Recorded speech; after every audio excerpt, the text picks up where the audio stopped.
Welcome back to Angry on the Inside. This is part 2 of October is Loud, From Survival to Visibility. Before we dive in, a quick content note. This episode includes conversations about bullying, emotional abuse, and domestic violence. They are real topics. Please listen in a way that feels safe for you. And remember, we're not doctors or therapists.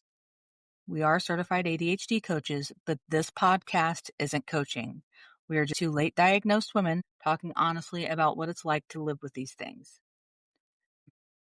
Take what resonates, leave the rest, and remember, you're not alone. And just to reiterate, there will be mentions of abuse and emotional manipulation throughout this episode. Women with ADHD or autism are 2 or 3 times more likely to experience intimate partner violence than neurotypical women. Emotional abuse is even more common. This trigger is brought to you because we will be discussing in this chapter Domestic Violence Awareness Month. Emotional control, love bombing, and subtle manipulation, they hit differently when you've spent your life doubting yourself. And people with ADHD second guess their instincts because we were taught not to trust them. That conditioning makes it easier to miss danger when it's directed at us.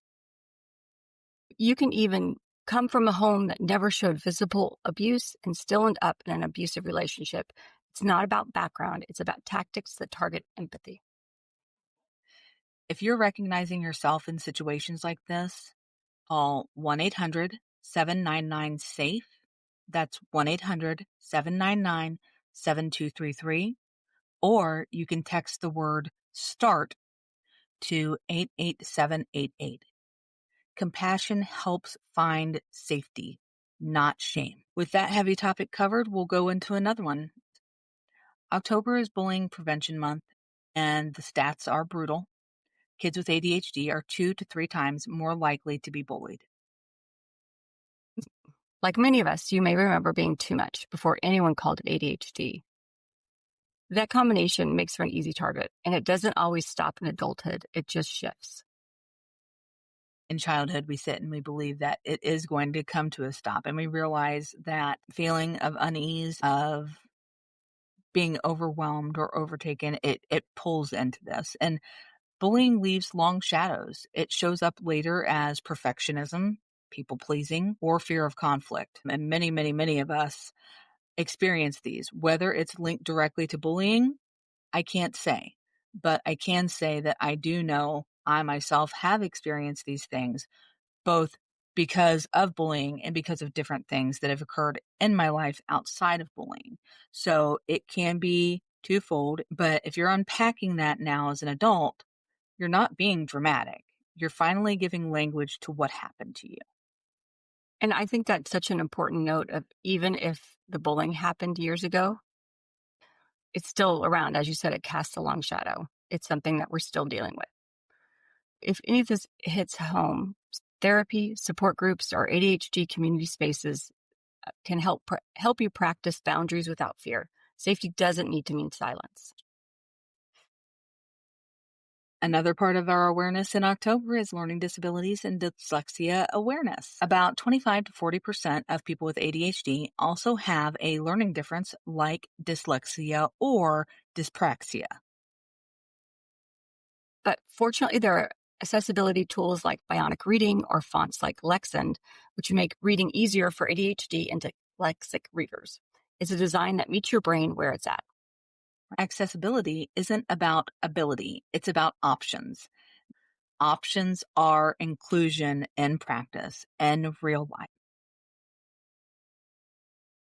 Next up is LGBTQ plus History Month and Intersex Awareness Day. October celebrates LGBTQ History Month and Intersex Awareness Day on October 26th. Both connect deeply with ADHD and neurodiversity because they're about visibility, autonomy, and unmasking. Neurodivergent people, especially autistic and ADHD adults, are far more likely to identify somewhere on the LGBTQ plus spectrum.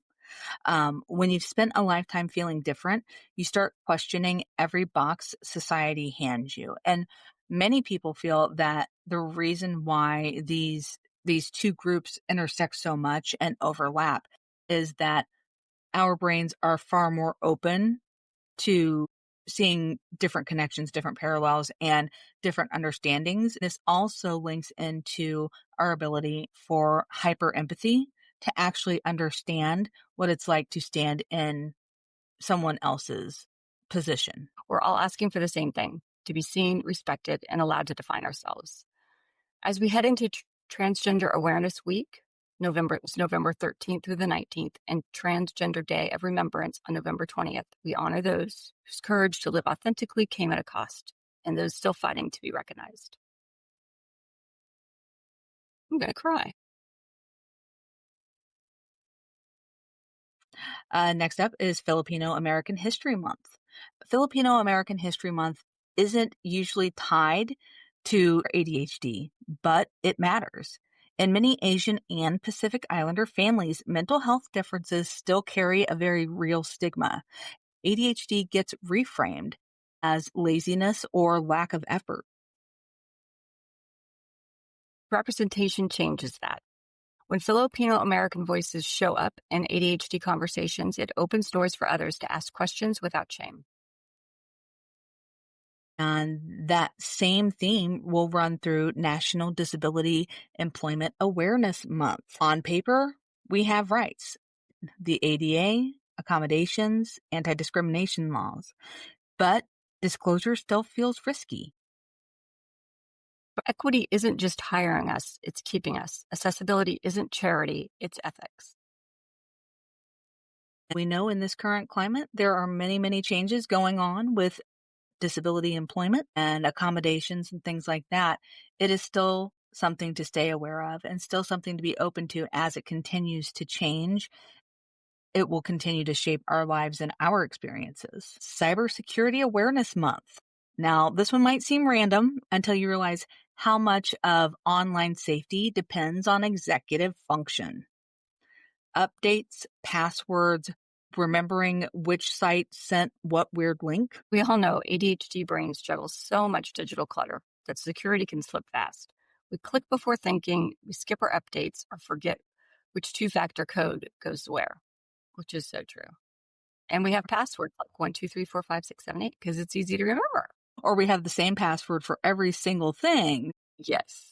That's for And sure. that's not good either. The goal isn't paranoia when talking about cybersecurity awareness, but it is about prevention. There's a few options. You really can use a password manager. You can turn on automatic updates. You can turn on automatic backups to back things up in your computer. Or if you have the money and the ability, pay a trusted IT person to automate it so that you don't have to think about it or deal with it again. Protecting your digital world shouldn't depend on perfect habits. It should just depend on systems that run even when your brain doesn't want to. Before we wrap up, we want to name a few other October awarenesses that deserve space. Pregnancy and infant loss awareness, spina bifida awareness, SIDS awareness, and Dwarfism Awareness Month. That they just remind us that compassion doesn't require direct connections. You don't have to live it to care about it. October is loud. It's full of causes, ribbons, and reminders, but underneath all of it is the same message. They are all trying to be seen, believed, and treated with respect.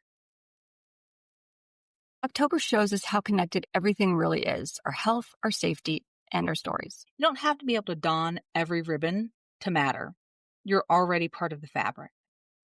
So until next time, remember, you're not alone. Thanks for listening.